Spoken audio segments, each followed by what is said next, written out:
Social media पर जैन समाज के सबसे लोकप्रिय जैन न्यूज़ चैनल महालक्ष्मी की ओर से आज रविवार 10 सितंबर कहते हैं G20 के समापन से बच कुछ समय पहले आपके पास आए हैं। सादर जैनियत शुरुआत करने आए हैं। थम पढ़ चुके हैं हम, क्योंकि इसकी शुरुआत जो अब वो ना कहते हैं ना, इंडिया हारा भारत जीता, यह G20 के आमंत्रण ही हमारी राष्ट्रपति महोदय नहीं करी थी इसकी शुरुआत। पर अभी कहते हैं थोड़ा थोड़ा ठंडे बस्ते में पड़ गया, क्योंकि G20 की बात हो रही है। पर एक गजब की बात हो रही है, ऋषभदेव प्रथम तीर्थंकर भारत के नहीं पूरे तीन लोक के, उन्होंने इस चतुर्थ काल में नहीं तृतीय काल के अंत में हुए, उन्हीं के प्रथम ज्येष्ठ पुत्र भरत चक्रवर्ती के नाम पर हमारे देश का नाम भारत पड़ा।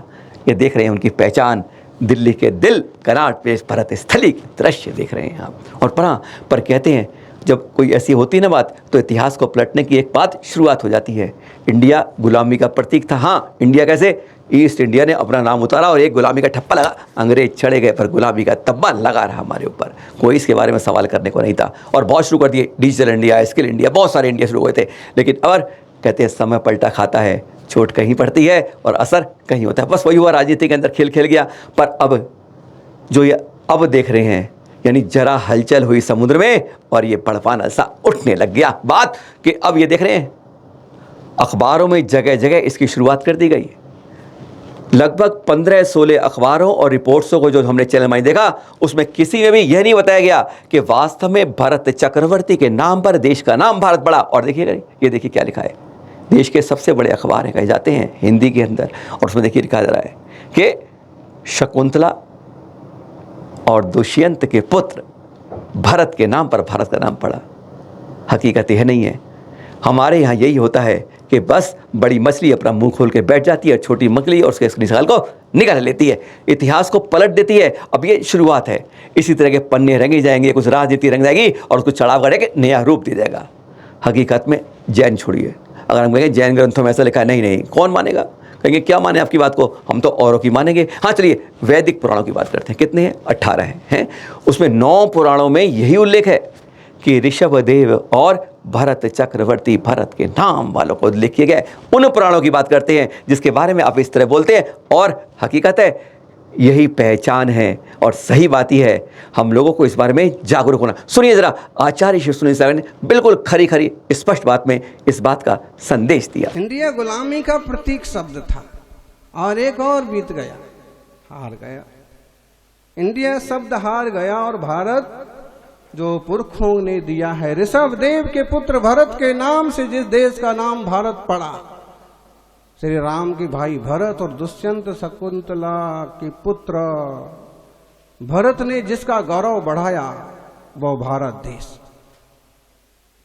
वैदिक संस्कृति के 18 पुराण में से 9 पुराणों में ऋषभदेव भरत चक्रवर्ती का उल्लेख करते हुए जिस भारत की महिमा गाई, श्रीमद् भागवत के 8वें अध्याय में जिन ऋषभदेव की महिमा गाई, उन ऋषभदेव के पुत्र चक्रवर्ती भरत के नाम से देश का नाम भारत पड़ा।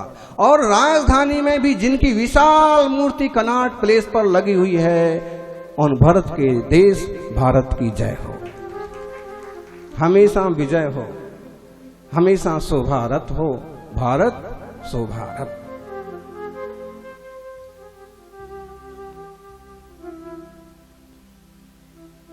आचार्य भगवंतों का प्रयास तो था ही कि भारत भारत कहलाए।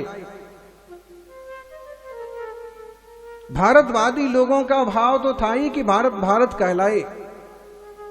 लेकिन राजनीति में कुछ ऐसे माहौल बने कि लगता था कुछ देर लगेगी, लेकिन जल्दी सुबह हो गई और भारत भारत ही कहलाएगा। हर भाषा में, हर देश में सो भारत भारत। जहां तीर्थंकर हुए, जहां महापुरुष हुए, इंडिया में कोई महापुरुष पैदा नहीं हुआ, कोई तीर्थंकर पैदा नहीं हुआ, भारत में हुए सब, जब ये भारत कहलाता था। और अब फिर और बड़े बड़े महापुरुष पैदा होंगे और देश सोने की चिड़िया की तरह चमकेगा। इंडिया पर सबसे पहले सवाल उठाया था प्रातः स्मरणीय गुरुवर आचार्य श्री विद्यासागर जी मुनिराज ने। बार बार इंडिया क्यों रखा गया नाम, उन्होंने बताया कि एक साजिश थी जिसके अंदर रखा गया, और हम आज तक उसके बारे में सोच नहीं पाए कि कितनी गहराई तक साजिश रची गई, षड्यंत्र रचा गया और हम सारे नाम इंडिया पर करते गए। क्या दुर्भावना थी, इसका सबसे पहले रहस्य खोला, जिसके बारे में इंडिया नहीं भारत बोलो की आवाज़ जिसने बुलंद की थी हमारे गुरुवर आचार्य श्री विद्यासागर जी ने। सुनिए, यह है कितने वर्षों पुराना यह उनका प्रवचन का अंश। इंडिया का उद्भव कब हुआ, किसके माध्यम से हुआ, और इस प्रकार के नामकरण में उद्देश्य क्या, ये कम से कम 3 बिंदु हमारे सामने आ जाते हैं।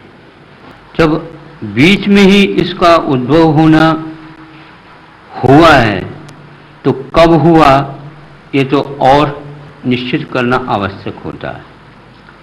जब तक भारत अनेक भागों में विभाजित होकर के अपना कार्य करता था, अपना इतिहास भी रचता था और विश्व के ऊपर उसका प्रभाव भी अपने ढंग से था, ऐसी स्थिति में जब इसके ऊपर इस ढंग से परिवर्तन का समय क्यों आया तो ज्ञात होता है,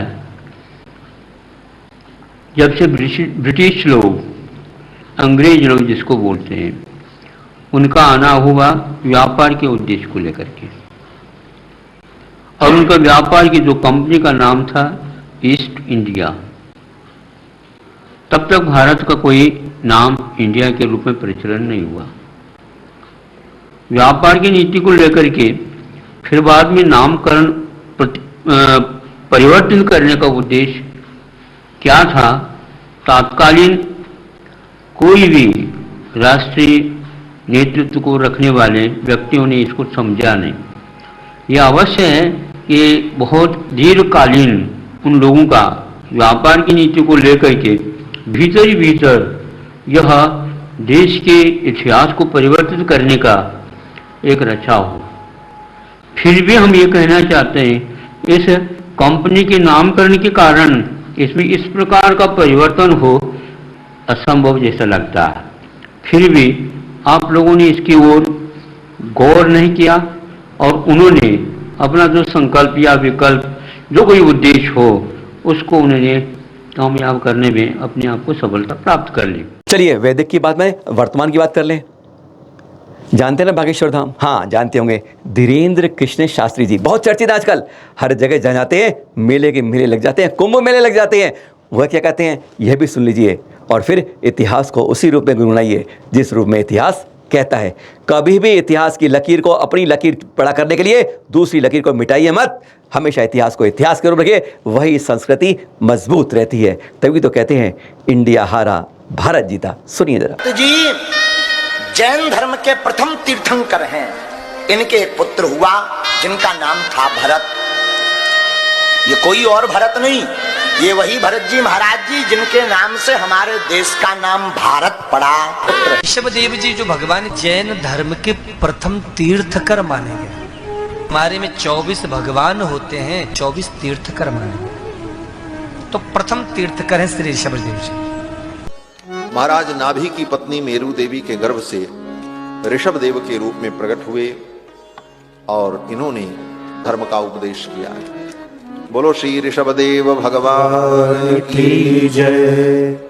फिर ऋषभदेव भगवान कई हजार वर्षों तक प्रजा का पालन करते हैं। भगवान ऋषभदेव के 100 पुत्र हुए और जो सबसे बड़े पुत्र थे उनका नाम भरत था, वो इस देश के राजा हुए। उन्हीं के नाम पर इस देश का नाम भारतवर्ष पड़ा। ऋषभदेव भगवान अपने ज्येष्ठ पुत्र भरत को राज्य दे करके जंगल में चले गए और नाभि के पुत्र हुए ऋषभदेव जी। ऋषभदेव जी जैन धर्म के प्रथम तीर्थंकर हुए। ऋषभदेव जी के 100 पुत्र हुए। जैन धर्म कोई अलग धर्म नहीं है, हमारे भागवत में उसका वर्णन है।